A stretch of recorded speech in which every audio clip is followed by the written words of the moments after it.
তো বন্ধুরা, আশা করি আপনারা সবাই খুব ভালো আছেন। আজ আমি একটা বিকেলের মজাদার নাস্তা রেসিপি শেয়ার করবো আপনাদের সাথে। চিকেন এগ রোল কীভাবে বাড়িতে তৈরি করতে হয় সেটাই আপনাদের সাথে শেয়ার করছি। তার জন্য আমি শসা কুচিয়ে নিয়েছি, পেঁয়াজ কুচিয়ে নিয়েছি, আর কাঁচা লঙ্কা কুচিয়ে নিয়েছি, আর এক টুকরো গন্ধরাজ লেবু নিয়েছি। আর এদিকে আমি মাংসগুলো ছোটো করে কেটে নিয়েছি, দুটো ডিম নিয়ে নিয়েছি, টমেটো সস, চিলি সস নিয়ে নিয়েছি। আর এদিকে একটা বাটির মধ্যে আমি 2 বাটি ময়দা, চিনি, অল্প একটু লবণ আর একটু সাদা তেল দিয়ে মেখে 5 মিনিটের জন্য আমি রেখে দেবো। আর এদিকে গ্যাস ধরিয়ে কড়াই বসিয়ে খুব সামান্য একটু সাদা তেল দিয়ে যে চিকেনটা আমি মেখে রেখেছিলাম লেবু, নুন, গোলমরিচ দিয়ে, সেটা আমি কড়াইতে ভালো করে একটু ভেজে নেব। একটু ভেজে নিয়ে তাতে একটু সামান্য একটু হলুদ দিয়ে দেবো। এইভাবে বাড়িতেই চিকেন রোল করে দেবেন, বাচ্চা থেকে বড় সবাই আনন্দ করে খাবে। ভাজা হয়ে গেছে, এবার আমি চিকেনটা নামিয়ে নেব। আর এদিকে ময়দাটা যে মেখে রেখেছিলাম আমি লেচি করে নিলাম।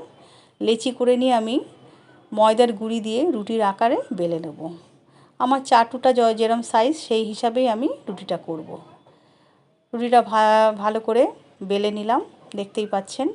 বেলে এবারে আমি চাটুতে রুটিটা আগে ভেজে নেব। শুকনো চাটুতে রুটিটা ভাজা হয়ে গেলে নামিয়ে নেব। এইভাবে আগে এক এক করে আমি প্রত্যেকটা রুটি তৈরি করে নেব। দেখুন কি সুন্দর আমার ময়দার রুটিটা রেডি হয়ে গেছে। এবার এটাকে আমি নামিয়ে নেব। নামিয়ে নিয়ে অন্য একটা চাটু বসিয়ে তাতে আমি একটু পরিমাণ মতন সাদা তেল দিয়ে দেবো রোলটা যে রুটিটা করব সেটা ভাজার জন্যে।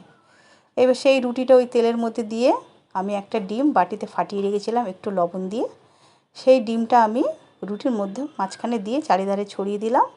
আর খুন্তি আর হাতার সাহায্যে আমি ওটাকে উল্টে দেবো। খুন্তি আর হাতার সাহায্যে আমি এটা উল্টে দিলাম। দেখুন পুরো রুটিটার মধ্যেই আমার ডিমটা পুরো লেগে গেল। এবার আমি রুটিটা খুব ভালো করে ভেজে নেব যাতে ডিমটা কাঁচা না থাকে। এইভাবে সুন্দর করে প্রত্যেকটা রুটি আমি ডিম দিয়ে ভেজে নেব। এইভাবে ভাজা হয়ে গেল, দেখুন সুন্দর ভাজা হয়েছে। এপিট ওপিট করে ভেজে নিলাম, ভেতরে যাতে কাঁচা না থাকে। ভেজে এবারে আমি এটাকে নামিয়ে নেব। রোল তৈরির জন্য আমার ডিম রুটি রেডি। আর এদিকে আমি সামান্য একটু লবণ দিয়ে আর একটু গোলমরিচ ছিটিয়ে দেবো। দিয়ে এবারে আমি প্রথমে পেঁয়াজটা লম্বা করে দিয়ে দেবো, কুচিনো পেঁয়াজ। আর শসাটাও বেশ সুন্দর করে দিয়ে দেবো কুচিয়ে। রোল যেভাবে তৈরি হয় সেই আকারেই আমি এগুলো পরপর সাজিয়ে নেব। কাঁচা লঙ্কা দিয়ে দেবো কুচিয়ে। আর তার মধ্যে এবার দেবো টমেটো সসটা একটু বেশি করেই দেবো। আর দেবো চিলি সসটাও দিয়ে দেবো আমি এর ভেতরে। চিলি সস বেশি দেবো না, কারণ ঝাল হয়ে যাবে যেহেতু কাঁচা লঙ্কা দেওয়া আছে। এবার যে চিকেনের টুকরোগুলো আমি ভেজে রেখেছিলাম, চিকেনের টুকরো করে খুব সুন্দর করে আমি এখানে দিয়ে দেবো পরপর করে। যতটা লাগে বেশি করেই দেবো, চিকেনের টুকরোটা ভালো লাগবে তাতে খেতে। এবারে আমি এক টুকরো যে আমার গন্ধরাজ লেবু নিয়েছিলাম সেটা একটু দিয়ে দিলাম। এবার আমি রুটিটা রোলের আকারে পেঁচিয়ে নিলাম। আর এক টুকরো সাদা কাগজ ছিল সেটা দিয়ে আমি রোলটা মুড়িয়ে নিলাম। দেখুন রোলটা হয়ে গেছে, দারুণ হয়েছে খেতে। এইভাবে বাড়িতে বানিয়ে